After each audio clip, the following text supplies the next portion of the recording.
A vivid image from her younger years appeared, her younger self standing dazed in a corner, silently watching Knox's back from afar. When he turned his head to look back at her, she had thought to herself that at that time, Knox might have actually been something far more significant. The scene then shifted to another moment in the past. Joyful shouts echoed through the mansion as someone excitedly called out that Eleanor had wonderful news waiting for her. Hearing this, she widened her eyes in shock and looked up. Someone holding a letter stepped forward, absolutely delighted, and informed her that the Reinhardt family had officially recognized their merchant group. Standing at the doorway in high spirits was none other than Clarkson de Rivlin, the head of the rival family. He excitedly added that they had even received a formal invitation to a noble social banquet. Upon hearing this, Eleanor hurried over and eagerly asked if it was truly real. Seeing the excitement on Clarkson's face, a powerful wave of joy welled up inside her. She thought that it had been a very long time since she had seen her father so full of genuine enthusiasm,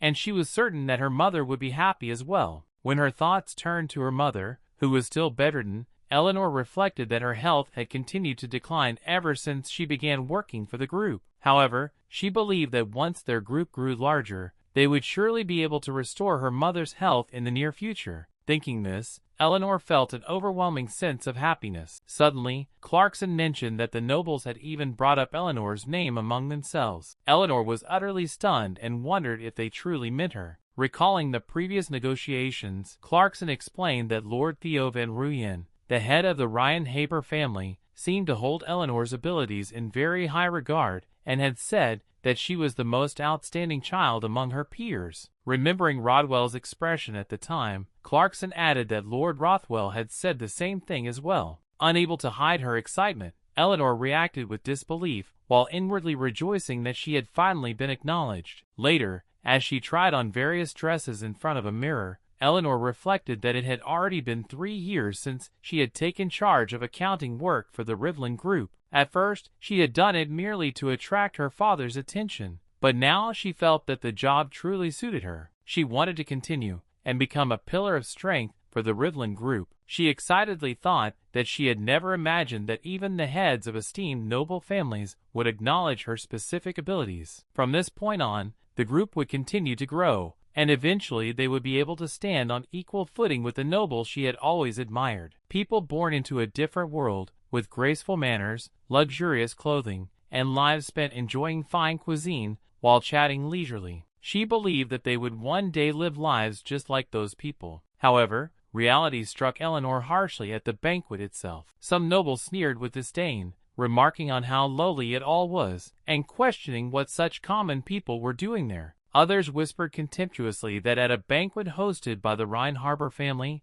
it was audacious for mere commoners to intrude. A noblewoman covered her mouth and mockingly questioned whether these lowly people truly believed they could stand on equal footing with nobles. Hearing these remarks, Eleanor's face immediately turned pale. A nobleman beside them added scornfully that perhaps these commoners had been sent merely as entertainment, and suggested that someone should at least remind them of their proper place. At that moment, Eleanor nervously glanced toward Clarkson and called out to him. Suddenly, her expression darkened, her eyes filled with shock. Seeing that her father was still smiling faintly, Eleanor was stunned and silently questioned why he was smiling at all. She felt confused, thinking that not a single person there accepted them, and that everyone was looking down on them. Yet her father still appeared pleased. Then Clarkson called her name and gently placed a hand on her shoulder, telling her to smile. Eleanor hesitated slightly, and Clarkson went on to instruct her not to show her personal feelings in a public place like this. He told her to remember it well, and warned her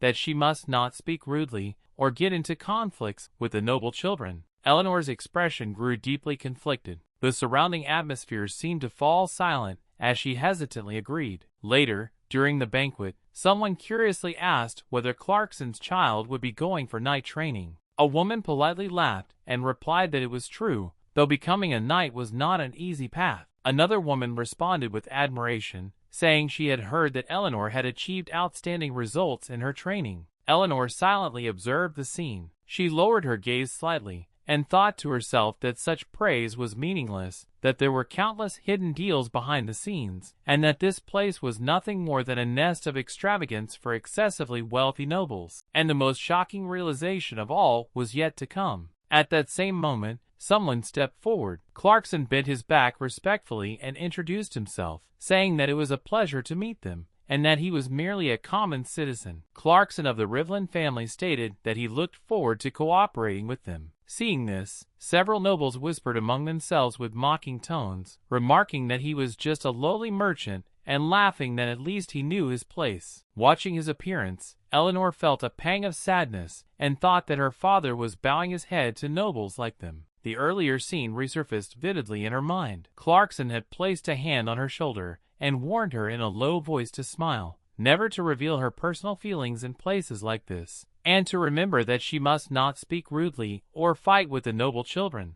Recalling that moment, Eleanor lowered her head, pressing her lips together, and unwillingly turned away. She bitterly thought that her father was truly pitiful. She hurriedly ran out of the area, clenching her teeth as anger surged within her. She thought bitterly that he had bowed and humbled himself before people who insulted their family simply because they were nobles, and that it felt as though her father did not care at all about what happened to her or her mother. As she reflected further, she sorrowfully realized that this was not the social gathering or party she had imagined in her head. At that thought, Eleanor slowed her steps in the wide corridor, bathed in cold blue light. She walked alone. Suddenly, a voice called out, asking what she was doing there. Startled, Eleanor quickly looked up and saw Knox standing opposite her. Seeing her, he asked curiously whether it was her first time attending a party. As she carefully observed his appearance, Eleanor silently analyzed his white hair and lavender eyes, realizing that he was Nox von Reinharber.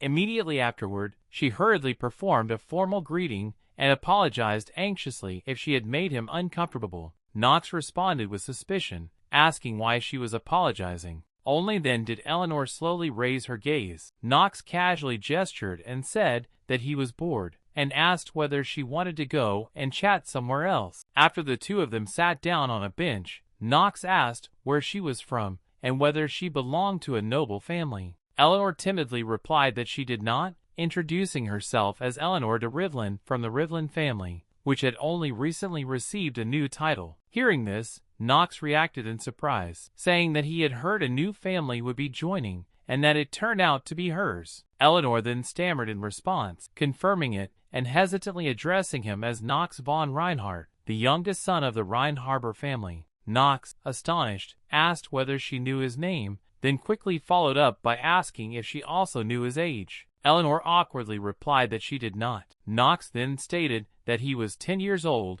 and asked for her age. Eleanor answered gently that she was also 10. Upon hearing this, Knox happily explained that they were the same age and told her that she did not need to speak so formally anymore. Eleanor immediately waved her hands in flustered panic, saying that it would be impossible for her to do that with someone from a duke's family. Knox looked up at the sky tiredly and commented that she was boring, then admitted honestly that he disliked parties like this. Eleanor, visibly stunned, questioned what he could possibly mean by that. Seeing her bewildered expression, Knox calmly explained that he detested being hypocritical, and noted that children his own age tended to keep their distance from him. He mentioned that whenever he invited others to play, they simply walked away, and he asked whether she also felt uncomfortable being in his presence. Eleanor immediately denied the suggestion, insisting that she did not feel uncomfortable at all. In her heart, however, she silently added that the truth was the exact opposite, and that she actually desired to talk much more with him. Hesitantly, she informed him that she was currently studying to become an accountant within her family's merchant group. Hearing this, Knox leaned closer in genuine astonishment and explained that it was absolutely amazing. He said he had heard that the Rivlin group had become quite famous recently, and he admitted he never expected someone his age to be working so incredibly hard. Eleanor shyly offered her thanks. Knox then rubbed his head gloomily and remarked that he also needed to apply himself, but he confessed that, honestly, things were not going smoothly for him. Curious, Eleanor asked what he was currently working on. Knox answered decisively that he was studying swordsmanship, explaining that everyone in the Reinharber family was required to learn it, and that his eldest brother was truly outstanding in the craft. He clenched his fist in frustration and stated that everyone could see he was weak and lacked any real talent in swordsmanship, which was why nobody seemed to like him. Seeing how depressed he appeared, Eleanor hesitantly tried to speak, but just as she was about to reach out to offer comfort, she stopped herself. Clarkson's voice echoed in her mind, reminding her to always consider social status and the vast differences in wealth before speaking to others. Eleanor hesitated, thinking that someone as lowly as herself had no right to comfort the youngest son of the prestigious Reinhardt family. Resolving herself, she slowly lowered her hand. At that moment, Knox lightly touched the back of Eleanor's hand and asked with concern whether talking to him had made her hungry. Startled, she quickly looked to the side. Knox then took her hand and gently pulled her up, telling her that there were plenty of snacks in the banquet hall and suggesting they go get some together. As he continued to pull her along, Eleanor felt momentarily stunned. Deeply moved, she thought to herself that he felt completely different from every other noble she had ever met before, and she wondered if, with him, she might truly be able to become friends. Just then, two people approached them quietly. Upon seeing them, Knox widened his eyes in shock as one of them spoke indifferently, saying he had been wondering where Knox had gone, only to find him whining in a corner. The newcomers were none other than Hartz and Allen. Hartz placed his hands on his hips disdainfully and demanded to know what Knox thought he was doing with that lowly commoner girl. Seeing this, Eleanor was stunned and realized they must be members of the Reinharber family. Allen then raised his brows suspiciously and asked who the lowly girl standing beside him was. Hartz indifferently added that he was sure Knox had already been told to restrain himself from any actions that could potentially tarnish the Reinharber name. Looking at Knox's hand tightly gripping Eleanor's arm, he further questioned whether Knox had somehow met that lowly girl by chance. Hearing that, Knox immediately let go of Eleanor's hand and hurriedly replied that of course he hadn't, claiming it had only been a momentary curiosity. Eleanor pursed her lips slightly in worry as Hartz turned his back to leave. He glanced over his shoulder with a cold smile and told Knox that, in that case, he should stop this foolishness and return to the banquet hall at once. When Knox began to move forward,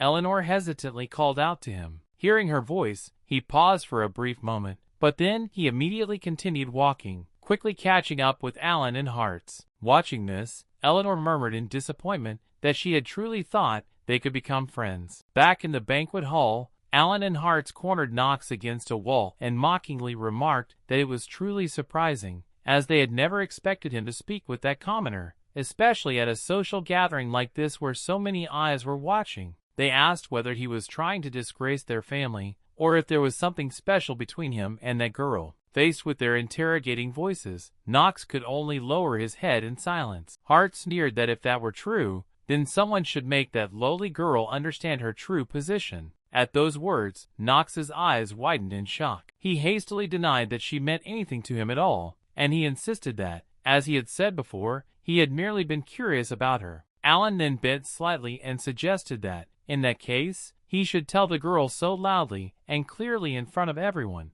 and he warned that if Knox did not wish to do it, they would handle it in their own way. Hearing this, Knox clenched his fists unwillingly and said there was no need for that. He reluctantly agreed that he would tell her himself. Meanwhile, Eleanor stood absent-mindedly and alone in the middle of the banquet hall. She lowered her head sadly and thought that her father was far too busy socializing with the nobles to notice she had even left. Recalling what had just happened, she sorrowfully reflected that Knox had also left just like that, and she worried that perhaps she had hoped for too much. Suddenly, a voice called out, telling her to stop. Surprised, she looked up and saw Knox standing before her. Overjoyed, she called his name and thought excitedly that she had believed he would not return, and she felt certain they could be friends. However, he immediately cut her off coldly, demanding to know who had given her permission to address him so familiarly, and asking whether she actually thought herself his equal. Eleanor froze at his harsh words. Knox then folded his arms and frowned disdainfully, saying that trash like her dared to consider herself a noble, and that it was truly pathetic to witness. He told her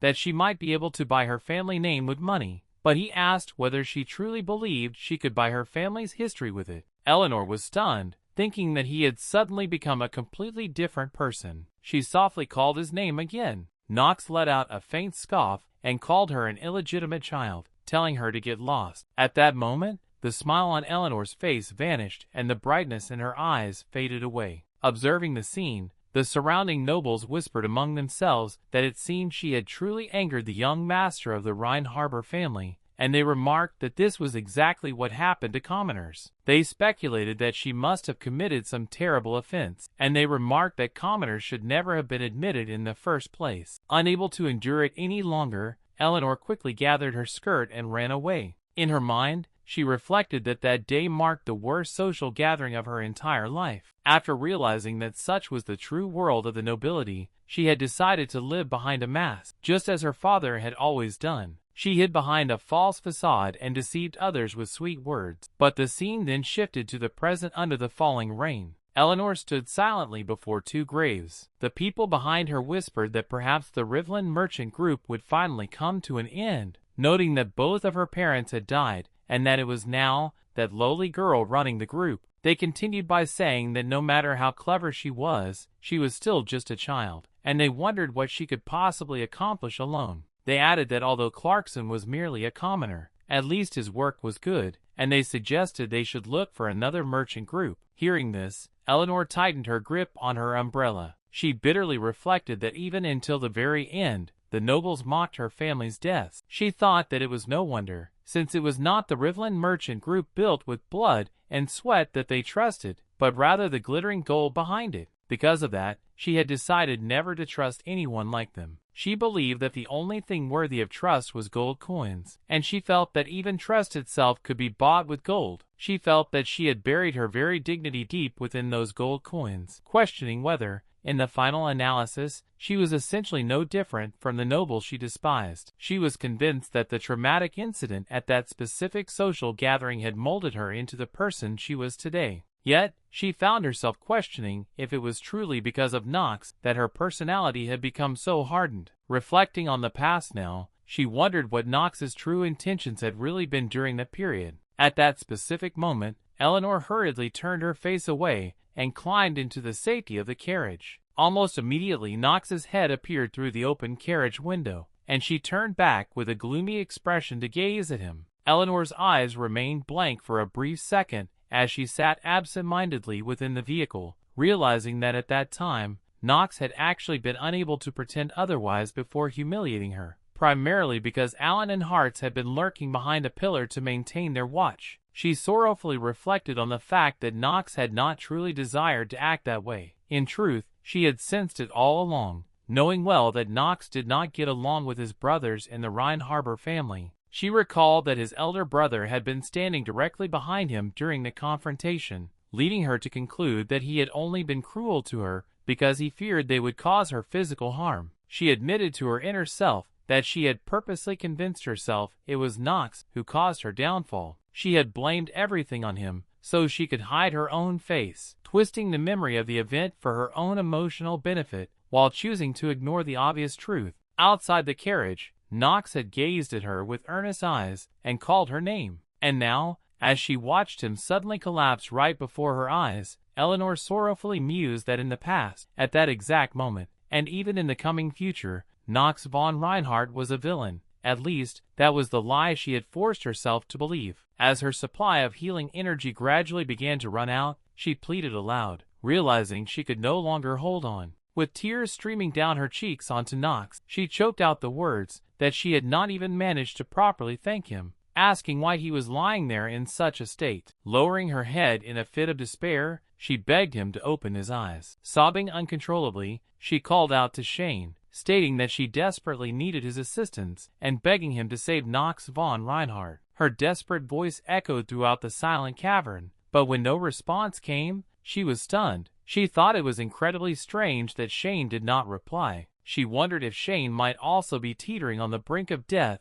at that very moment. The snowy mountain peak fell into a state of complete silence. Clenching her hands in a daze, she muttered that there was nobody left who could save him, and that she hadn't even received the chance to say what was necessary. She lamented that she had not yet expressed her gratitude to Knox or to Shane. She questioned if things would truly end in such a tragic way, and tearfully begged Knox to wake up once more. Just as she finished her plea, The cave suddenly began to tremble with extreme violence. Seeing the rocks tumble down, she was shocked and wondered what that strange mana was. When sharp icicles materialized, she thought with alarm that she had never encountered such a powerful wave of mana before. Realizing something was terribly wrong, Eleanor quickly snatched the white cloth, helped him to stand, and tried to wrap it around both of them. However, realizing the fabric was not large enough for two, she anxiously noted that its size was insufficient and that the artifact would be useless in this situation. Suddenly, a gigantic claw lunged forward at them, shattering the surrounding rock. At that exact moment,